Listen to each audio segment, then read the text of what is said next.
ለምንድነው የምንጾመው? ለምንድነው የምንጸልየው?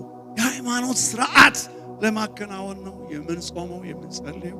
ሁለተኛ ዜና 7:14 ላይ 3 ቤዚክ ምክንያቶችን ይሰጠናል። በስሜ የተጠሩት ሕዝቤ ሰውነታቸውን አዋርደው ቢጸልዩ ፊቴንም ቢፈልጉ ከክፉ መንገዳቸው ቢመለሱ በሰማይ ሆኜ እሰማለሁ፣ ኃጢአታቸውን ይቅር እላለሁ፣ ምድራቸውን እፈውሳለሁ።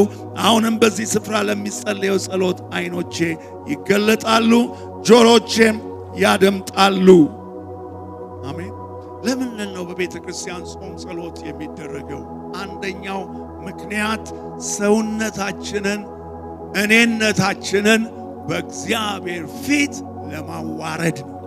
ትዕቢታችንን ለማዋረድ፣ እኔነታችንን ለማዋረድ፣ አለመብቃታችንን ለማዋረድ፣ ምስኪንነታችንን በእግዚአብሔር ፊት ለማዋረድ ነው።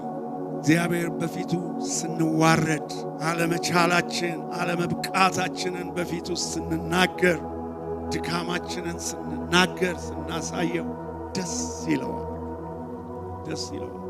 የሆንኩትን የሆንኩት ካንተ ከተቀበልኩት ምሕረትና ቸርነት የተነሳ ነው ብለን ክብር ለእርሱ ስንሰጥ አያችሁ፣ አይታወቀንም እንጂ በጣም ብዙ ትዕቢቶች አሉ በሕይወታችን ውስጥ።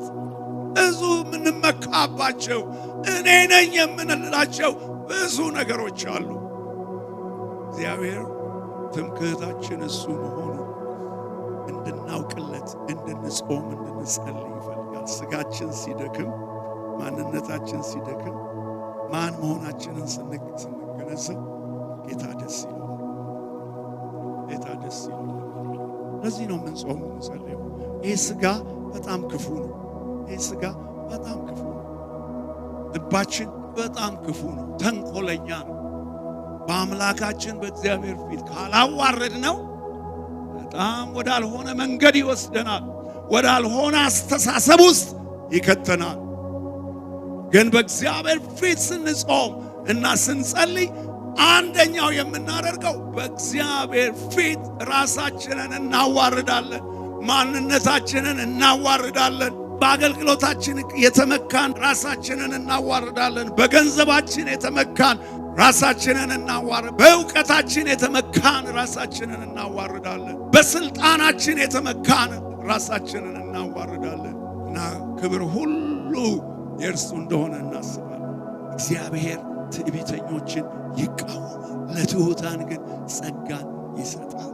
እንደ ግልም እንደ ቤተ ክርስቲያንም ራሳችንን በእግዚአብሔር ፊት በእነዚህ ቀናት ማዋረድ። የሆነው ሁሉ በእኛ አይደለም፣ የሆነው ሁሉ ከእኛ አይደለም፣ የሆነው ሁሉ ለእኛ አይደለም፣ የሆነው ሁሉ ለእርሱ ነው። ለእርሱ ከዘላለም እስከ ዘላለም ክብር ይሁን።